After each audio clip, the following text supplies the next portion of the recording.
Welcome to this keynote session, Our Morals, Their Moralism. My name is Dolan Cummings. I'm an Associate Fellow of the Institute of Ideas. The question, I guess, is there a distinction between morality and moralism? What do we mean by each? We all have moral ideas, moral judgments. Increasingly, it seems perhaps unfashionable, even impolite, to be overly judgmental, particularly about sexual morality and some of the morals that are seen as more old-fashioned. Have we replaced those with just other kinds of moral judgments, or have we become a more relativistic society overall? Those are the kinds of questions we'll be looking at. I have a panel of three. First to speak on my immediate right is Alistair McGrath, Professor of Science and Religion at the University of Oxford, and also the author of a recent biography of C.S. Lewis. Next will be Dr. Hannah Dawson. Hannah is a historian of ideas at New College of the Humanities and author of Life Lessons from Hobbes.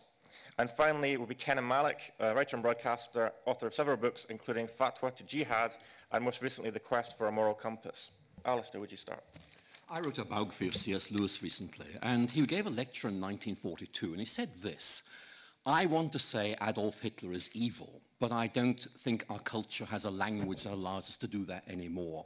And he was making the point, which I think has come out again and again at this festival, which is that we are very, very hesitant about using this language because we feel we are being judgmental, which is a bad thing, even though we may be making those judgments about things which we do regard as being bad. So I want to try and just open up some things that concern me for general discussion and see where these take us. First of all, I think we're in a very interesting situation. The old certainties of the Enlightenment really have crumbled since about 1920. Religious belief, I think, is in decline. And I think, in my own case as a Christian, I do think belief in God does give you a basis for morality. But I have to say that very often that doesn't help you necessarily sort out some of these moral dilemmas that we find ourselves in, where very often you have A or B, and both of those are right and wrong to various degrees. And I very often go back to a line by the German poet Hesse, writing in 1924 in the Weimar Republic. He says, "We live in an age which has simply an aggregate of intellectual fashions and the values, the transitory values of our day." I think that's very, very interesting because it's suggesting that morality is malleable, that it's shaped by the culture of the day. And so it does really invite us to ask, is there something deeper that morality is responding to? Or is it just, hey, they think this, I go with it, which is rather like Nietzsche's idea of a herd mentality. So I think there are some very interesting questions to explore there. I'm going to focus on two issues that seem to me to really highlight the issues we're wrestling with, and they both concern me, and I'm sure they'll concern many of you as well. I had a conversation with a colleague in London. I used to be at King's College London before I moved to Oxford, at the beginning of this year, and I was talking about female genital mutilation. I was saying how absolutely repulsive I found this, and how I hoped that something would be done about it. And my friend looked at me straight in the eye and said, I think you are being racist. I think you need to bear in mind that we need to be culturally sensitive here, and that this may seem wrong to us, but it's fine for other people. Now, I think I came away from that conversation with two reactions, both of which actually are quite disturbing. First of all, I felt that this was clearly an attempt to shut a conversation down, to in effect use a rhetoric of taint. This view is racist. I don't think it is, but he was saying that. And in effect, that means you should not talk about it. And I think that is very dangerous, because in effect, it means that you use association to say you can't talk about this. A bit like the Polynesian idea of taboo. It's off limits. I think these things need to be on limits, because they really are very serious indeed. But the second thing was that it seemed to me that what was a genuine moral debate about right and wrong was simply being sidelined into an interesting conversation about cultural relativity. And I have to say, that left me very, very unsettled. We use language about right and wrong, but very often we morph these into more malleable, more culturally acceptable characters. So that's the first thing that really strikes me. We have here a clear tension between something I believe to be wrong and something my colleague equally clearly believed to be wrong, which is any challenge to the propriety of a particular culture having its own values, which could not be challenged by outsiders. But there's a second concern I have, and I think this is something that we need to think about more generally. I think all of us here today will have very well-developed, very robust individual morals. That is to say, we've thought things through, we feel this is right, we feel this is wrong, and we feel quite good about this. And those who've looked at the psychology of morals will know that that actually probably makes you a very stable person. I think that's really very important. Otherwise, science doesn't really help morality at all, but at least at that one point, it does help us to see that having a stable set of morals is actually quite a good thing for us. But what about the transition from the way we think to the way in which our culture thinks? And Michael Sandel, who's professor of government at Harvard, wrote several books, actually, in which he explores precisely this question. How do we extrapolate from what we believe to be right to what our culture, what our society believes to be right? And Sandel makes the point that actually there is no, today at any rate in the West, no universal moral narrative. And I think raises some very interesting questions. And the one that Sandel singles out that seems to me to be most interesting is this. Is the state the enforcer of a moral vision? Or is it, in effect, the state almost like a referee between competing visions of morality, with the battle being fought elsewhere? In other words, is the state actively promoting, or is the state standing back and allowing something else to go on?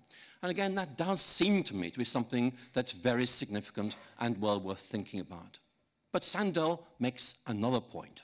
And again, I think this is something that's going to really feed into our discussion. And that is actually that morality very often is not the primary idea. Usually, most of us find that there's something beneath that which articulates, which informs, which reinforces our moral visions. And actually, very often, it's an understanding of what human nature is all about. When we say something is wrong, we very often mean this is challenging our vision of what humanity is and what humanity ought to be. If that's so, it means that actually the whole debates we're having about morality, which I think are very, very important to have, may actually reflect a deeper debate about who we are, what we're all about. And that seems to me to be something that we need to bear in mind. It's not as if morality is some kind of watertight compartment. We discuss it, and that's done, and it's distinct. Rather, it's interconnected with our vision of who we are, what humanity is meant to be. And my guess is many of us here this morning will have competing ideas about that. Not just a debate about morality, but a debate about who we are and who we're meant to be. And I think just makes it more difficult. But actually, it's very important just to be realistic about how difficult, but also how important these conversations are. Thank you so much for listening.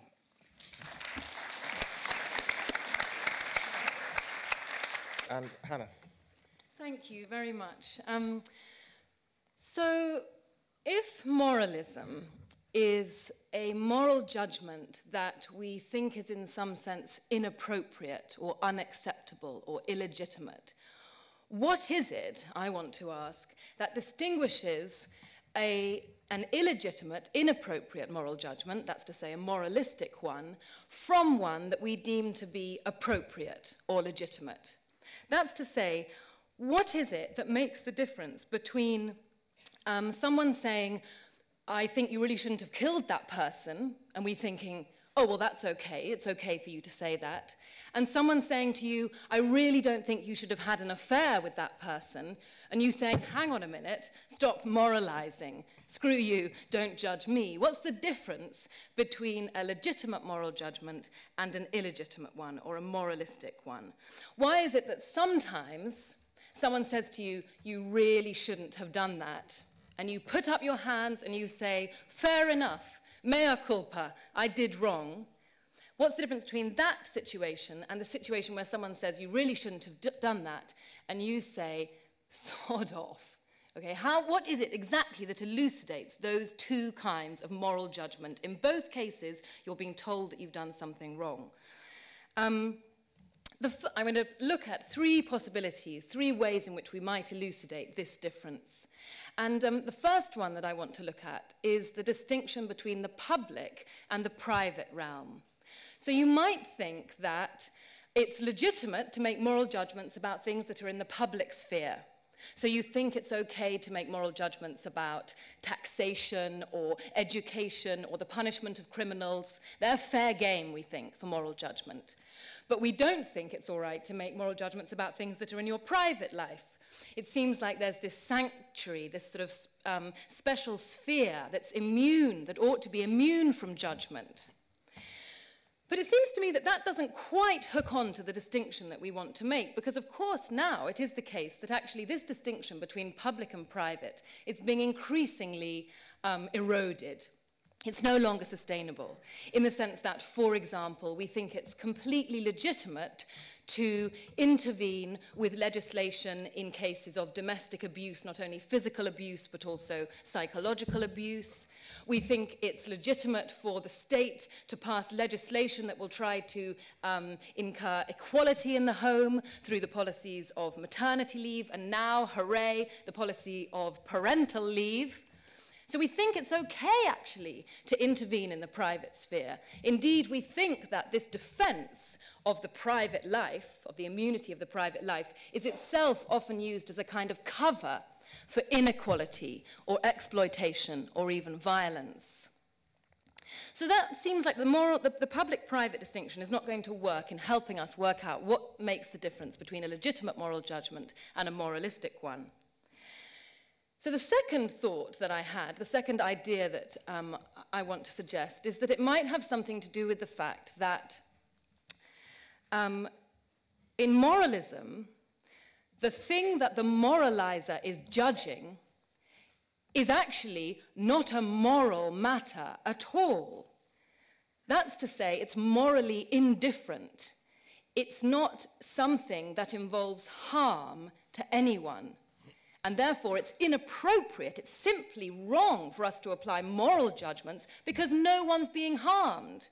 It's just a result of a silly, repressed or pinched or problematic prejudice that someone has. It's not a matter of moral deliberation.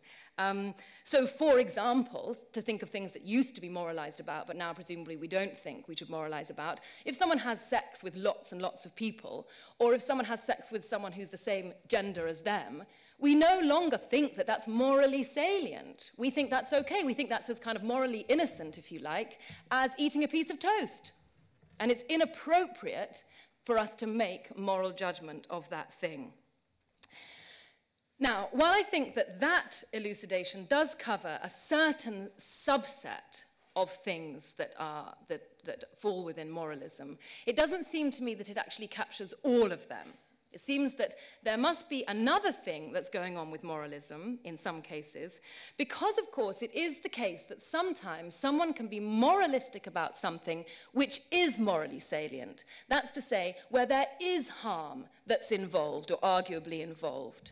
So, for example, vegetarianism or infidelity. In both these two cases, there's harm. There's a harm to the animal in one case, and there's harm to the environment as well with regard to eating meat. There's harm to the betrayed partner in the case of infidelity. There's clearly harm there, so there is a moral debate to be had, but still, we think it's a bit off if you're in a dinner party or something, and someone says, I really don't think you should be eating that meat. We think, hang on a minute, hold on, this is not quite, polite behavior, or I really don't think you should have had an affair. Again, you think, hang on. What is it then that's going on here, where there is harm, and yet we feel like we're being moralized? What is it that's peculiar about this situation?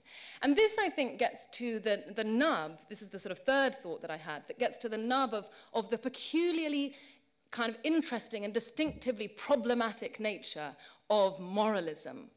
And that is that the moralizer has failed to see, or to try to see, the reasons that you had for acting in the way that you did. That's to say, they've failed to take account of all the different contexts that made it make sense for you to do what you did, whether that's an economic context or an employment context or an emotional context. The point is that they fail to take account of your deliberative agency. And that is the case, I think, in the case, for example, of infidelity. There might have been any number of reasons why you did what you did. Your own partner might have betrayed you, in which case it feels like moralism. And this brings out the feature of moralism that I think is peculiar to it, that it's a rushing to judgment. There's a kind of hypocrisy involved. There's a thought that actually your judger, your moralizer, if they had been in your shoes, would have done the same thing as you. And so I'd like to conclude by thinking that we're all living in glass houses. All of us have done things that we're not proud of. And that's why when someone tells us you really shouldn't have done that, when they haven't taken account of all the facts, that we think that they're moralizing. Thank you.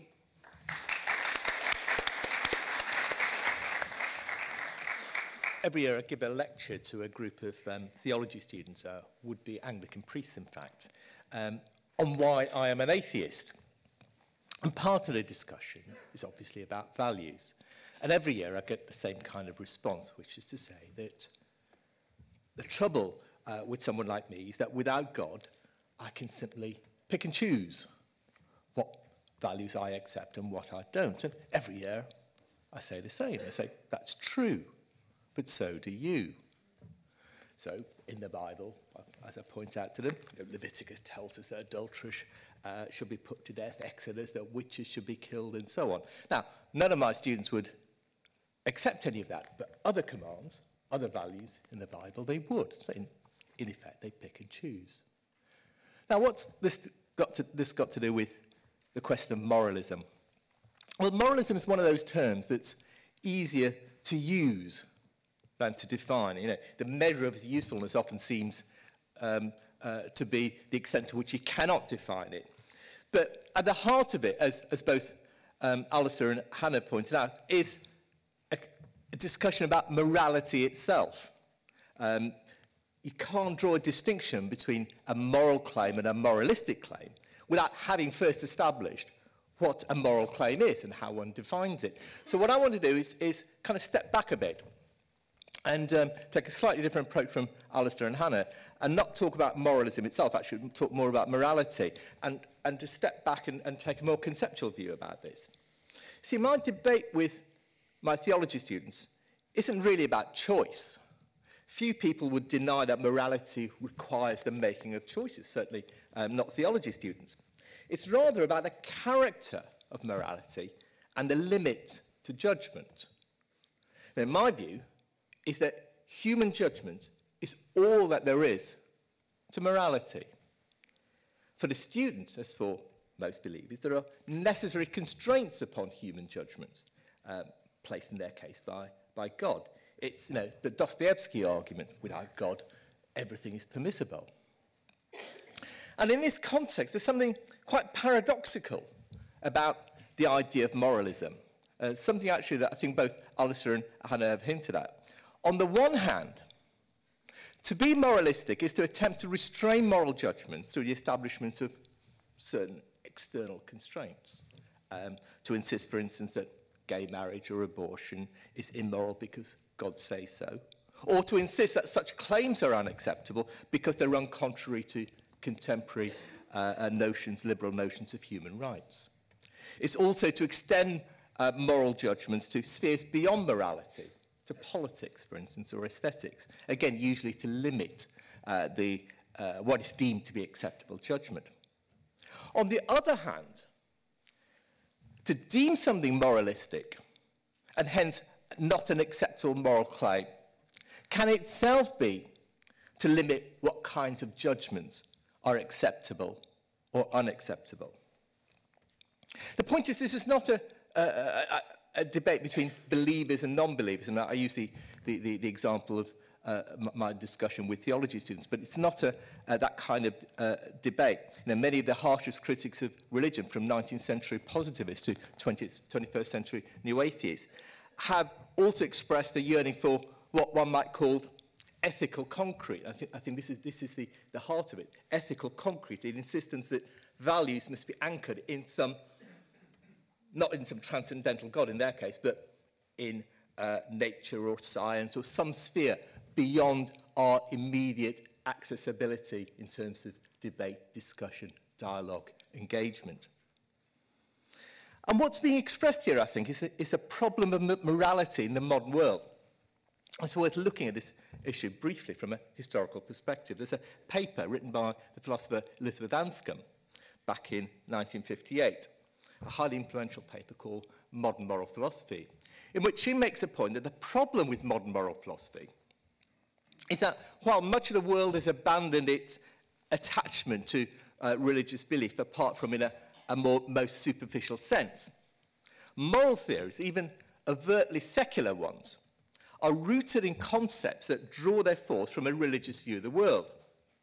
So in the ancient world, in the pre-monotheistic world, terms such as ought and should related to the good and to the bad in the context of making things function better, whether those things were ploughs or human beings.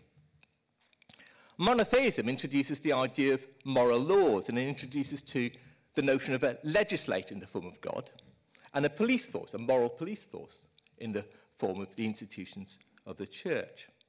What modernity does is it dethrones God and enfeebles the institutions of faith. And so new forms of morality, whether we talk about Kantianism, utilitarianism, still view morality in terms of rules and laws, but no longer have any figure to play the role of legislator, or in effect to be the enforcer. And so morality, she argues, has become incoherent. And what she's getting at, the heart of her argument, is the problem of moral authority in a modern world. In the pre-modern world, the warrant for moral rules and right conduct came from God or from the community. The coming of modernity, the rise of the market economy, the dissolution of traditional communities, the growth of religious skepticism, corroded the ability of those traditional authorities to play that role. So the question arose, who or what should authorize moral rules? The radical answer was that humans could. That human needs and aspirations would act as the warrant for the moral good. And this was the heart of Enlightenment humanism, particularly of the radical Enlightenment.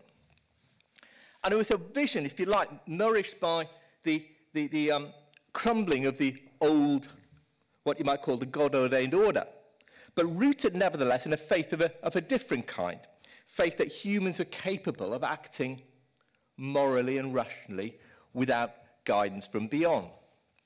But as we know, over the past couple of centuries, that faith too has become to be eaten away. That Enlightenment optimism, the old Enlightenment optimism has eroded and has developed a much darker view of human nature, a process that the history of the past centuries only helped entrenched. And the result has been a yearning for an external anchor for moral norms. Such a yearning has always existed, as Anscombe observes. It's there in almost all modern philosophical theories. But as disenchantment with human capacities grew, so did the yearning for an external anchor to our moral judgments. Some find that in God, others find it in science, some others in the notion of inalienable human rights. What links all these claims, it seems to me, is the insistence on some form of what I'd call moral concrete beyond human reach, in which to set values. What I'm trying to suggest is that moralism is not actually a particularly useful concept. And yet, it also tells us something important about morality in the modern world. And I'm suggesting too that we need to look at moralism, understand it in a broader context than that which we normally do. Morality occupies an ambiguous role in the modern world. It also imposes upon humans in the modern world a special and particular responsibility for making judgments, a peculiar responsibility for making judgments. And it seems to me that both moralism and quite often the charge that something is moralistic are both really forms of trying to evade that responsibility. Thanks.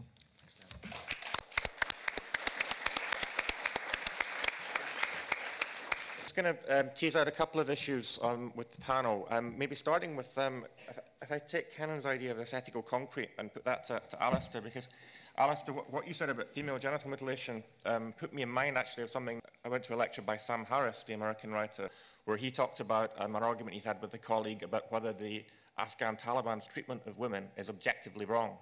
And he insists that it is objectively wrong, and because his colleague wouldn't go along with that, he felt that she was being dangerously relativistic. To Sam Harris, it's science that tells us what is objectively right or wrong. He believes that it goes all the way through. Is religion just a simple case of saying God says so, in the way that Sam Harris thinks the science says so? Or do you think there's more to it when you say that FGM is wrong? Let's take Sam Harris first. I mean, you've read his book, Moral Landscape, and it in effect says science is able to determine morality, and it does that by, in effect, just ignoring the arguments against it. It's a very inadequate book. I think that the question remains, whatever we think about Sam Harris, though, and let me try and frame this in terms of the vocabulary that my two colleagues have been using. I mean, when I'm thinking, what am I meant to be doing in this situation? I think what I'm saying is, look, sod you, I don't matter, that there's something bigger here. My role is to try and figure out what my role in something bigger is, and in doing so, I am both responding to something deeper that lies outside me, and I'm accountable to something that's outside me as well. In other words, I am not the judge and jury of my own actions, I'm held accountable. Now, I think there's going to be a very helpful debate about exactly how you do this. In my case, it would be God. There are debates there. Whatever else you put there in God's place, there are debates about that as well. But I think it is very much trying to say that a morality is not a self-serving individualism, that there is something deeper and greater. It's all about trying to achieve a greater goal which lies beyond any of us. And obviously the actualization and implementation of that is going to be quite difficult, but I think most people in this audience will recognize that aspiration, even though the implementation is, I think, at times quite difficult. Okay, thanks. Just one thing for you to respond to. I mean, you can pick up on that, but does your idea of that moralizing is, in a sense, judgment without sympathy, without taking into account the circumstances, does that mean that ultimately the judgment about that is impossible? Or do you think that if one takes the time to make a judgment, that becomes all right? Yes. Well, that was obviously the point that I was trying to make, is that there are situations where we are accused of having done wrong, and we take it. We say, fair cop, I shouldn't have done that. And there are other cases where we say, and they might be about the very same thing, that's the point. It might be about the affair that I've had, and someone talks to me about that, and I think, well, you've understood me, and yet you're still making this judgment, and fair enough. And another person might come to me with a particular way of accusing me, and that's going to grate. And that's precisely because it is, perhaps, as you say, a failure of sympathy or of an empathy, a hypocrisy. Yeah, that would be my point. But just to pick up on Alistair's very sort of fundamental and important point about the grounds of morality, which is obviously another fundamental issue here. So to take the opposite view, I don't think that morality is, as it were, out there, or that there isn't any kind of moral concrete. I don't think that moral entities, that good and bad things can be discovered like, stones or trees out there. Morality is an invention of human beings. It is, as it were, like a kind of draping of the good and bad over things. We decide, we agree what things we approve of, what things we disapprove of. But that is not to take a relativistic stance. That is not to be skeptical and to say that anything goes, because we are reasonable creatures. We human beings have the extraordinary capacity to make arguments and to say, I think, for example, that murder is wrong because it causes, obvious harm, and that's why it's wrong. And then someone might come back to me with a counter-argument and say, but what about, for example, the assassination of dictators or something? But the point is that while it's not that morality is given to us, as it were, in nature or from a book, it is the case that we are rational creatures and that we make it up, but we don't make it up irrelevantly. We don't make it up relativistically. We make it up on the basis of reasons, and that's robust enough. I agree with that. I just want to go back to Alice's point that, that morality has to be something more than self-serving individualism. I agree, and I'm sure Hannah agrees with me too. And it's one of the arguments, I fear, that those who argue against a non-religious moral viewpoint always suggest that you end up with an individualistic view of the world. Well, I don't have an individualist view of the world in the way that Alistair talks about. I think it's quite possible to think about morality as being neither objective nor subjective. You don't have to, in order to see morality as more than personal preferences, you don't have to see it as being alienated to a sphere beyond humanity. You can see it neither as objective nor subjective, but as rational arising out of human need.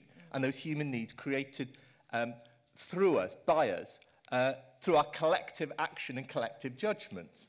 The difference is this, morality is not like saying, to say that torture is wrong or that charities are good. It's not like saying that light travels at, I can't remember, it's something like 299 billion meters a second, or that DNA is a double helix. But neither is it like saying that ice cream is good, or that Justin Bieber is awful. Now, if everybody thought that ice cream was bad or Justin Bieber good, now I might privately despair. But if everybody thought that torture is bad, torture is good, or that charities are bad, then there'd be a tear in the social fabric. There's a fundamental difference. And I do think that it's quite possible to think about morality as humanly created without descending into a kind of individualist view, subjective view of what it is. And part of the problem, I think, in the debate on moralism is precisely that people imagine that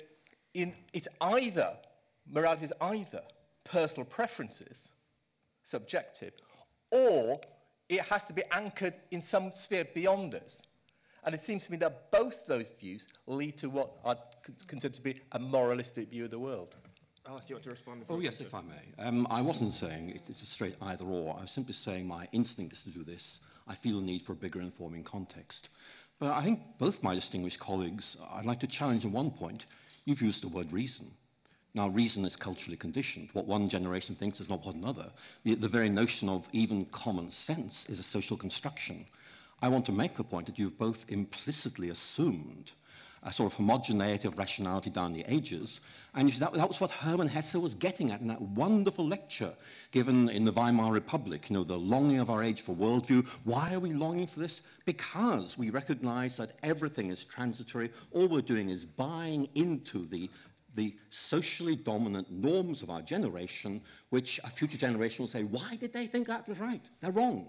And that seems to me to be one of these real issues that I hear what both of you are saying, but I do want to just say I think we need to be historically critical about the idea of reason. It's not universal, the same, in the same way down the ages across cultures. It varies. And therefore, in effect, the modus operandi you're proposing worries me a little bit, in it might bind us into simply a sort of socially located construction of rationality. Now, I'm sure that there's much to be said in response to that. That's one of the anxieties I would have about the Enlightenment in general, although I do appreciate that Enlightenment brought many good things, like a critical spirit, but it's more good about being critical about things than the foundation on which you build them, see what I'm trying to say. Given that my whole approach is a historical one, I'm not sure that I would look upon ideas of morality in an ahistorical fashion. It's quite possible to say that, for instance, that slavery is wrong, was wrong in the time of Aristotle as it is wrong today, but also understand the rational reasons for Aristotle defending the idea of slavery. I think we're doing two different things there. But I'd also suggest that you face the same problem, which is this. If you suggest that there is something beyond us that can anchor our beliefs in some sense, that we are, it is because there is something beyond us that we can define right and wrong in a less subjective sense. There are Christians today who think that read the Bible, read certain passages of Leviticus and Paul, and think that gays should be executed. There are other Christians who read the same book and say that gays can be ordained. Now, they're reading the same book, have the same God. The point is that it's not God that's telling them one or the other. It is that they have a certain moral framework with which they read their holy book. Same true, it's true of Muslims or Jews or whoever. So the point is that where does that moral framework come from outside with which they interpret their holy books? Without having an external framework, they could not do so. So you're faced with the same problem as we are, except I'd say that we acknowledge it and you don't. Well, I think that is... No, I'm sorry, I have to say, no, that's simply grossly ridiculous. I mean, if you talk to any serious Christian, and I'm very happy to represent this one, they will say no Christian believes or should believe that homosexuals should be executed. Christians do not read the Old Testament like that. If they do, they are wrong. I'm very happy to be told that there are many bad Christians around, but I don't like your rather simplistic way of saying because there are idiotic Christians around, Christianity is wrong. That can be made of every single position we have. I'm just saying let's have a civilized discussion about this. The point I was making against you was simply, look, if you make a judgment dependent on reason, then you have to take into account that what one generation thought was reasonable, another generation will not think to be reasonable. Therefore, we're talking about one generation thought to be moral, not what one generation knew to be moral. It's just a standard problem. I think you mistake my argument. I'm not suggesting that Christianity, or most Christians, think that gays should be executed. I'm suggesting that there's a variety of different beliefs within Christianity on all sorts of moral issues. The point is that people come to those different moral views from reading the same book, from having the same text, from having belief in the same God. But they have different moral views because those moral frameworks actually come from outside and they interpret their religion in a particular way. So the question is, where does that moral framework come from? That's the point I'm making. And when I'm suggesting you're ignoring it, what I'm suggesting is that you're ignoring the fact that moral framework necessarily has to come from outside. It has to come from our social and historical lives that we lead. And that allows people to interpret, whether they're Muslims or Christians or whatever, to interpret particular texts in entirely different ways.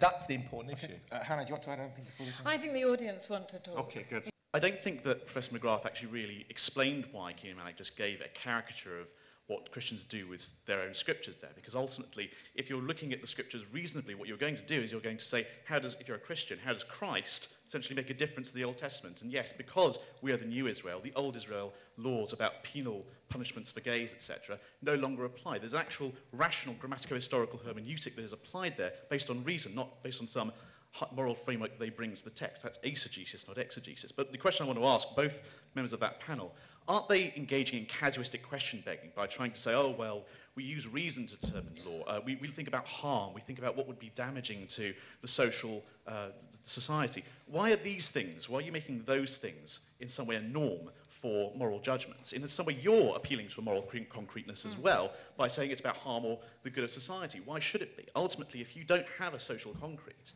or an ethical concrete, you can't make those kinds of judgments. So that basic case of Professor McGrath is absolutely right. I wanted to raise the issue of the relation between moralism and moralisation and risk aversion, because I think at the moment it's an important thing to think about.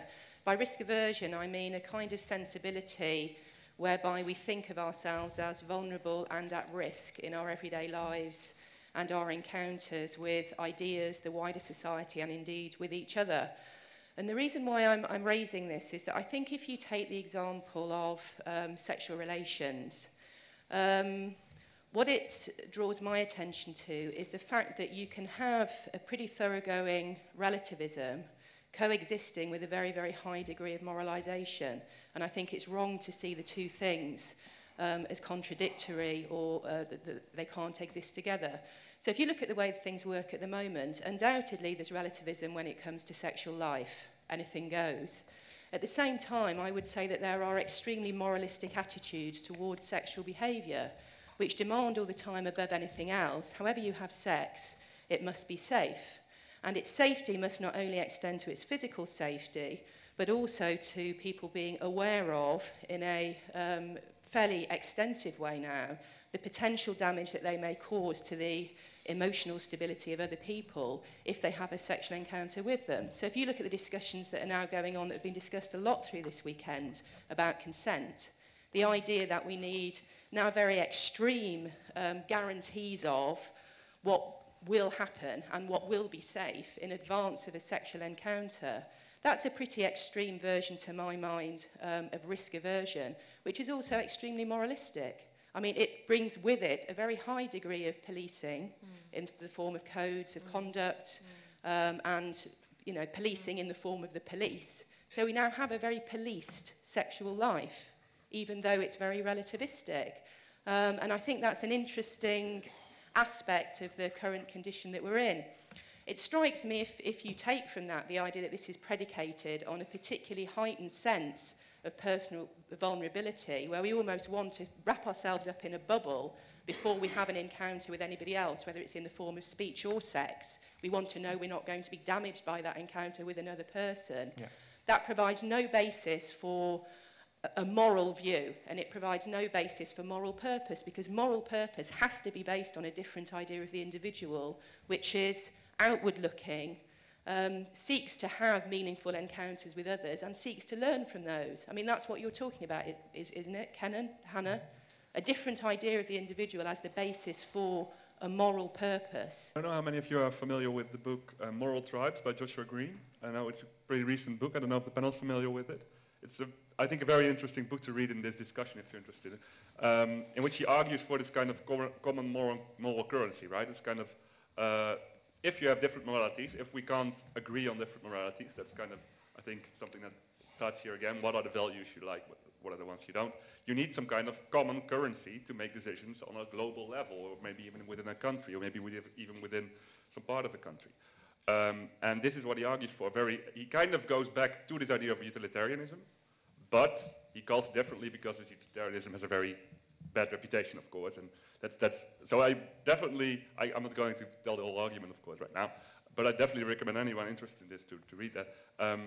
We need some kind of common moral currency if we want to solve any problems, if we want to agree on anything. I think I'd go one step further than Kenneth, because he was saying that he has a bit of an issue with the idea of moralism, and he wanted to unpack the idea of morality more broadly.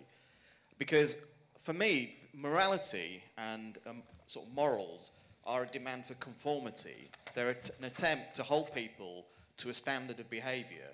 And in that sense, it's something that's always going to be contested, because it's going to be something that you're going to have arguments about, and there's going to be disagreements, and people are going to put forward different ideas of what is good, what's permissible, and how should people behave.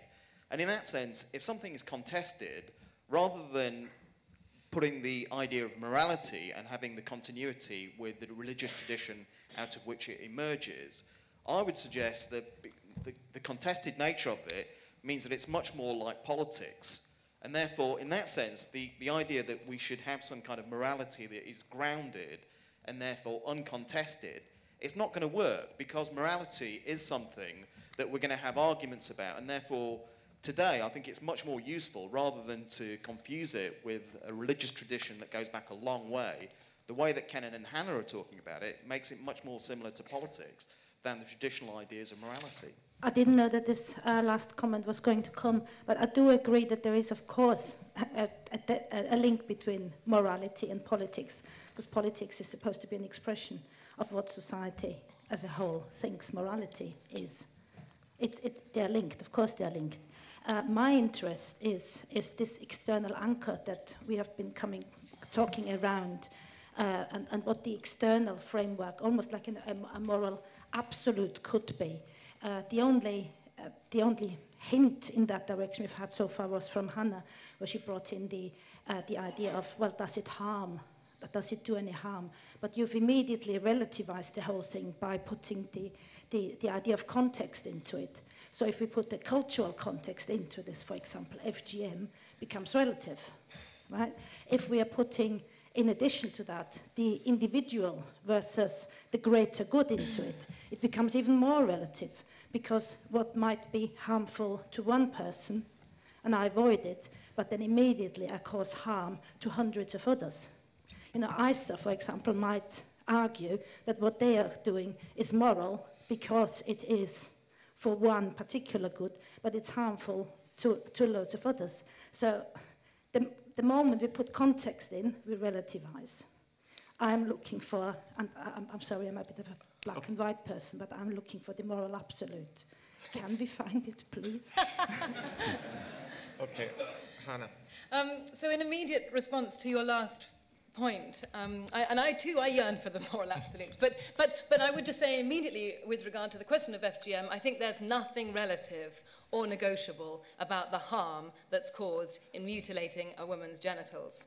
That seems very non-negotiable to me. And that connects up to the first point that was made very well by you, sir, about the question of why it is that harm should be some kind of, why harm should be some sort of source of moral concreteness. And I suppose the point there is, I mean, it's only ever going to come down to human agreement and human argument. I totally take that. But the fact is that across the world, at different times, people have conceded, have agreed with each other that harm is a bad thing. We've been able to launch reasons for that. We've also all had kind of common strong intuitions that harm is a bad thing. We tend to be repulsed by murder.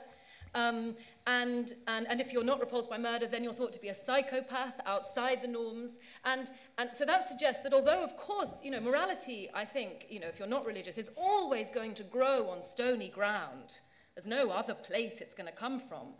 But insofar as it grows in the kind of the collective reasoning space that human beings amazingly find between each other, then we can find it there. And that's why harm seems to have such a purchase, because people agree that it's a bad thing. I thought your point was brilliant about sex. And I mean, I wouldn't say that we're relativistic now about sex, because I just don't think it's a moral issue, in the sense that it's not like I think sex is good or bad and anything goes in that sense. It's that it's really not morally salient. But what, of course, is morally salient, and this is the point that you were making, is the question of consent. And that's a very complicated question, and it might in many cases seem as though people are consenting, but it's not clear that they're doing so in a kind of full way, and there absolutely we need to start to push back with a kind of moral censure.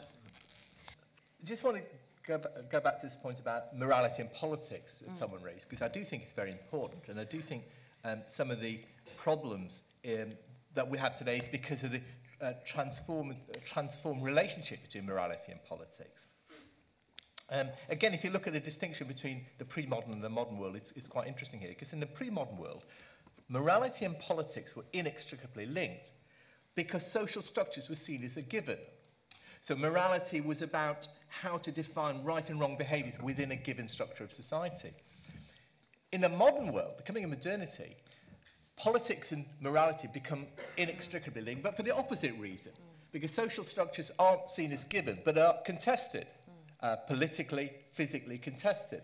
And the notion of ought, what society ought to be, how we ought to be, becomes as much a political as a moral issue. And the notion of the good society becomes defined in terms of politics and social transformation. Part of the problem, I think, is, of course, is that politics itself has become so narrowed in recent decades, and that the concept of social transformation, people have become disillusioned, disenchanted with those possibilities. And in that process, on the one hand, politics has become more moralistic, if you like. The language of morality has increasingly invaded the sphere of politics. And on the other hand, morality itself has become detached, unstitched from the project of social transformation. And I think in both those things, there's a major problem in the way we think about what morality is, how to define morality, how to define the good. All those things have suffered as that relationship between politics and morality has transformed in recent decades.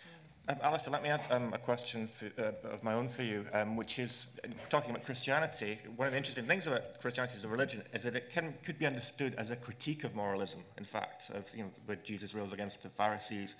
Even in Paul's epistle to the Romans, when he talks about the dietary requirements, he's very keen to encourage people not to be self-righteous about it.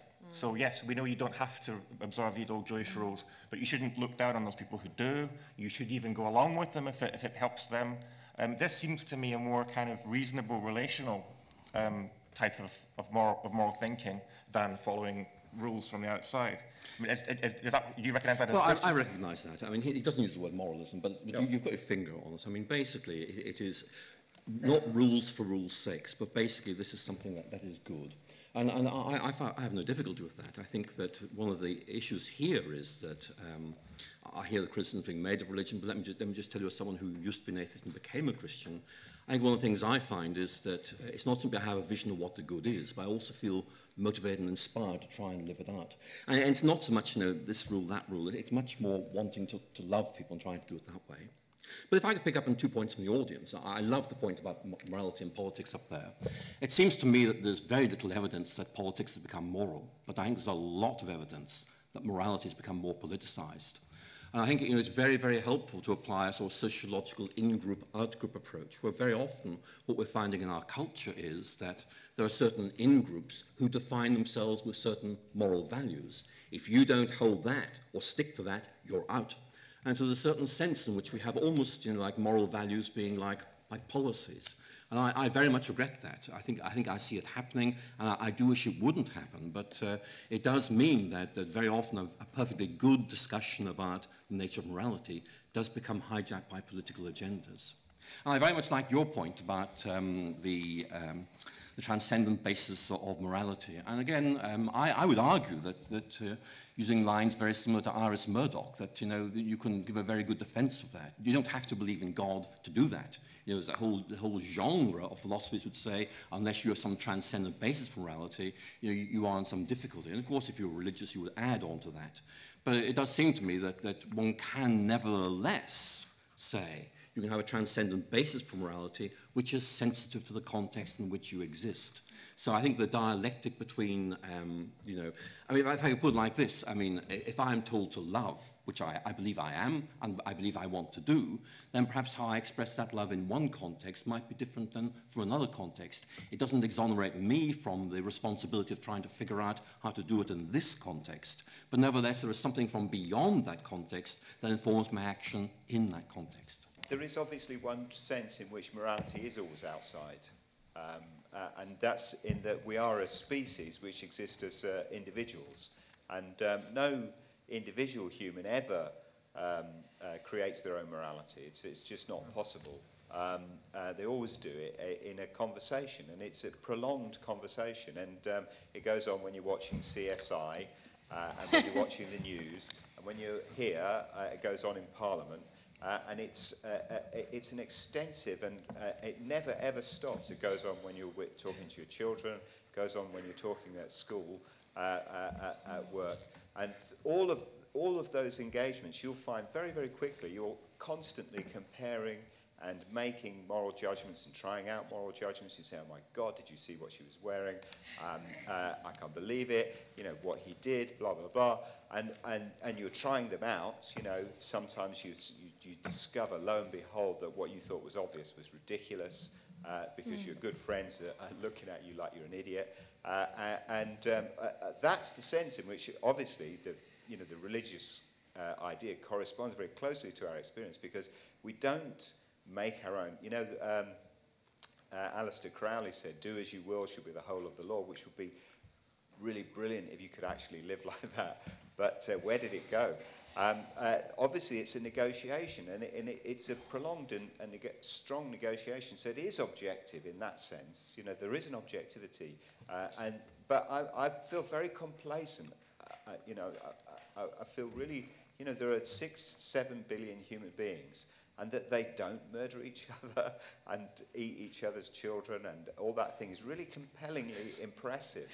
That all that moral autonomy, those 7 billion human beings manage to, like go to work and you know, raise the kids and all that. That's really the impressive kind of a thing. And I'm very grateful for the Christian component of that discussion. I think it's fabulous. You know, I don't mind that it's compelling even. It just seems to me a very important part of that conversation. The bits where it goes wrong, I think, is where the conversation is weak. And I really like the point that was made at the back, is that a lot of our contemporary difficulties and hot points are about questions like consent, at the point where we think, I don't really quite trust somebody else's decision making. And I guess that means that this conversation isn't going as strongly as it could be going, and it's not really inculcating a strong enough sense of actual responsibility for your actions. You mentioned earlier in the debate Michael Sandel and his views on morality. Recently I actually read his book, What Might Come By in Moral Limits of Market, and where Sandel brings up the problem of commodification. And in the book he argues that moral values are constantly transferred into the monetary values and without actually specific mechanism being established. So if both morality and market practices were created by humanity, are there any morality in market practices, or should there be any?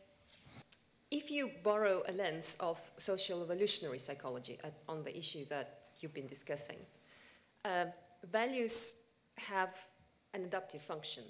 So values, according to psychologists, are learned in social interaction, and they are really a shortcut to decision making.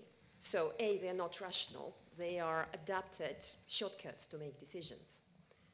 And as we as individuals go and adapt those values from around us, from communities, then we codify them in holy books or whatever. The issue I see now with following the same approach going forward is that our environment is speeding up. So we need to find a way to reach those negotiated values faster and faster and faster. My question really is, I think you, Canon, you basically almost made that step. You were talking about external anchor, and you were saying that the previous approaches to creating those codes don't work anymore. Do you see a future religion coming up, or approach to forming those religions? How are we going to go about finding those anchors going forward? Just like to mention a bottom-up approach. Many people will not be aware, but in biology, and of course from left circles, the dread idea of evolutionary psychology. But in biology, there is quite a lot of literature now about the origin of morality, and it would explain, because there are of course competing biological needs, why really the essence of morality very much are competing irreconcilables. Philosophers have always maintained that morality is normative, and of course superficially, if you look across cultures, there is a lot of difference. But if you look at something like the incest taboo, which anthropologists always used to think was something which is purely cultural, it's not. It's actually universal, and it is actually biological. And when you look at moralism, I think we're then looking at setting up in-group markers, talking biology again, setting up in-group markers or pulling rank in hierarchies. So there is a genuine contribution to understanding morality by looking at the biology of it. It is in its infancy yet, but I think it's going to contribute a lot. I really like, I'm not a Christian, but I really like Christians because they do go beyond, as do all the major religions. They go beyond just talking about not doing harm. They talk about making things better. And I'm wondering if, at the moment, we seem to be quite defensive about morality, if it's just not making things worse. And I'm wondering if it goes back to this thing that Alistair was saying right at the beginning, where you said that often morals aren't the primary concern, that underneath it's it's almost like our view of human nature. And then Kennan was saying, he's referred quite a few times to an underlying moral framework, so which goes deeper. Thank you. And it seems to rest on our view of human nature. And at the moment, as other people have said, we don't seem to trust other people. On the question of moralism, I'm afraid I don't see the justification for moralism at all. If it's a statement, no, we shouldn't talk about that, that's morally indifferent, that's not morally salient, that's not something you should be questioning me on, because everything is potentially morally salient to everyone. What is morally salient is itself a moral question. So why can't it be part of societal debate that everything is questioned, and then the underlying moral frameworks actually get the chance to come into the light and confront each other head on? Hannah, I liked your distinction between a genuine moral decision making and moralism. So they're kind of rush to judgment, but then I think it might have fallen into your own, or fallen into a trap of your own creation around FGM. So to kind of put an argument that the FGM discussion is actually an example of moralism in action. The point was very convincingly argued yesterday that there is a rush to judgment around FGM. That what largely kind of North and West African parents are doing is an act of love, is an act born out of love, and maybe there should be a bit more understanding about their human motivations. Well, then that's obviously something we can discuss. With that in mind, then I think I'd accept, that's, moral judgment should be about interrogating people's reasons, and maybe, moralism is about that rush to judgment, which can obviously then lead to witch hunts. This gentleman here, I mean, you've raised the question no one's dared ask. No one's talked about Marx, no one's talked about Freud, no one's talked about Darwin. Are our moral instincts the product of our evolutionary past? And if so, how much do we carry over? If we critique them, on the basis of what do we critique them? Are the criteria by which we critique them themselves the outcome of evolutionary past? Now, I mean, that is the elephant in this room, and that's why in my chair of science and religion at Oxford, I say we've got to look at these questions, because with respect to all of us, we can't have this discussion without talking about evolution, and we haven't today. So there's a very useful discussion that's about to begin. I would say to you that we do have real difficulties in reconstructing this narrative. There are an awful lot of ifs and maybes and what ifs, and also, maybe this is something that we do need to break free from, and if so, we need a counter-evolutionary narrative. That's very, very clear. But nevertheless, that is the big question, and it's one that troubles me. I haven't got good answers, but I do recognize it is the killer question. Thank you. Karen, you've written about evolution. Yes, I wasn't going to talk about that, but let me just say briefly on that. I think there's a difference between saying that we have certain evolved dispositions that allows us to be moral, allows us to be human, and saying that therefore we can understand morality in evolutionary terms. I think they're two very, very different projects and ways of looking at it. No, that's not right. I know that's not what you said. No, it's not right. It's just not right, full stop. We disagree. Let me just pick up this point that was made down here, which I thought was quite interesting, about morality as arising out of conversation, in fact, a conversation across humanity and across time. I fully agree with that. And I think that's an important way of looking at it. But to suggest, therefore, that morality is outside the individual, necessarily outside the individual, is not the same as saying, therefore, morality is outside humanity. I think there's a distinction there. And the point I'm making is that, yes, it is outside the individual. It is more than simply one's personal subjective preferences. But it is not outside of humanity, and it's not objective in the way we normally understand the word objective. You can call it transcendent, in the sense that there is something beyond us, something more important than us as individuals. And clearly there is. We're social beings. We live as social beings. In my view, is that Robinson Crusoe, one could not talk about Robinson Crusoe as being moral or immoral, because morality is about our relationship to other people. And therefore, an individual who lives as an individual without a relationship to anybody else, the question of morality becomes almost irrelevant there. Morality arises for Robinson Crusoe when he meets Man Friday. And therefore, that is an important point. But the point also, which is somebody was raised there, which is what about that external anchor? Am I looking for an external anchor? No, I'm not looking. I mean, the point I'm making is there is no external anchor, and it is a search for an external anchor. That is the very problem. The search for an external anchor is the very problem because it cuts off that conversation. Because it says that there are limits to that conversation, there are aspects of that conversation that we should neglect because there is an external anchor to our moral values. And it is a very, in many ways, it's a very difficult position to take because what it's saying is that humans have no moral safety net. And that's the point. We do have no moral safety net. There is nothing beyond us to whom we can turn to decide to define what is or is not being moral. That's it's an incredibly difficult position in many ways to take, but that is the only position that we can we can hold if we want to have a proper discussion about moral right and wrong. I get it that with regard, for example, to FGM, I am rushing to judgment, but I feel that I'm doing so on quite sturdy ground. I'm doing it so in the same way that I rush to judgment in the case of an absolutely transparent murder or an absolutely transparent rape.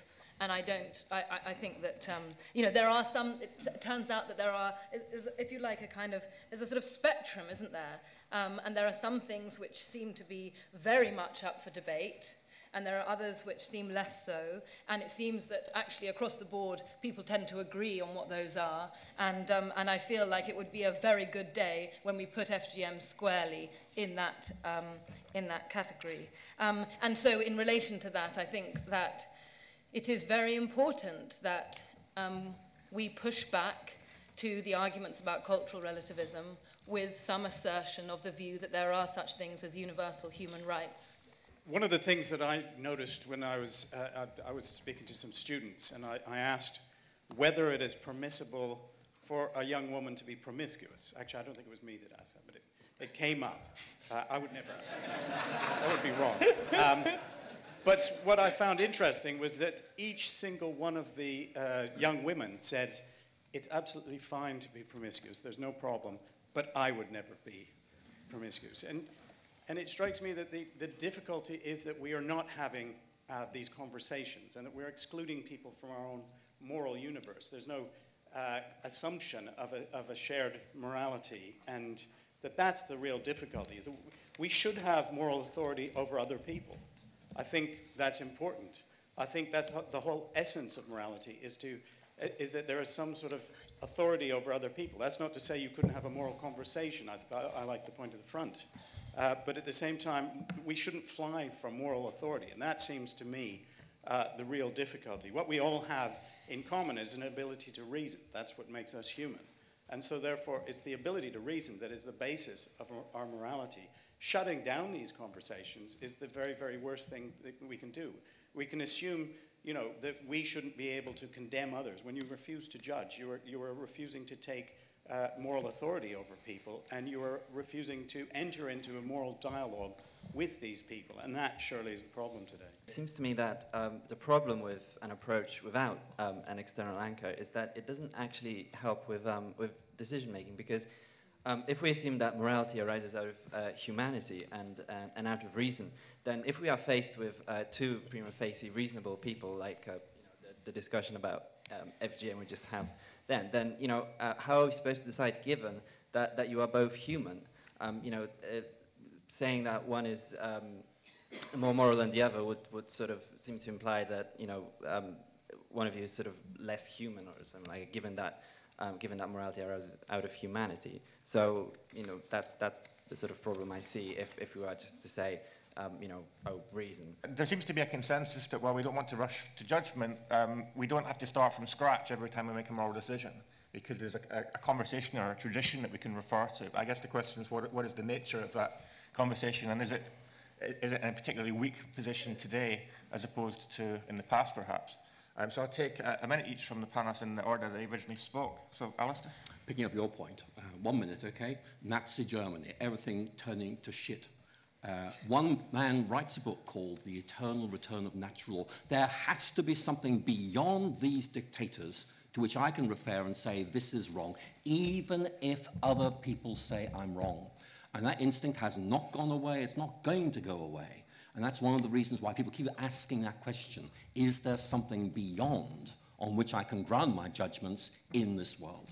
I'd just like to make a new and final point with regard to the question of morality and politics. So I think that, of course, while politics doesn't want to get involved in the question, doesn't want to legislate about having affairs, clearly, nonetheless, it's absolutely essential that morality is at the heart of politics. So if you think about the big debate in politics between the left and the right, which you could characterize in terms of a debate between the value of equality and the value of liberty, it's really important that, that we keep that kind of moral question absolutely central to our political deliberation. Is there something beyond on which we can ground our moral values? The thing is, it feels that there should be.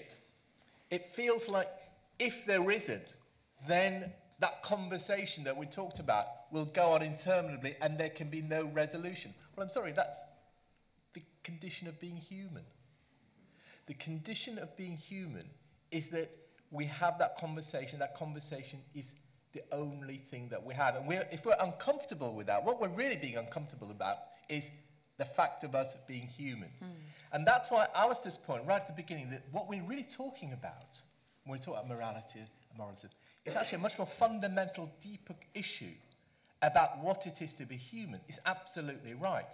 And fundamentally, my distinction with Alistair, and probably with Hannah as well, is about how we understand what it is to be human. That's really what it comes down to. That's the ground of being, if you like, on which we need to root what is right and wrong and our moral values. So thanks to the whole panel.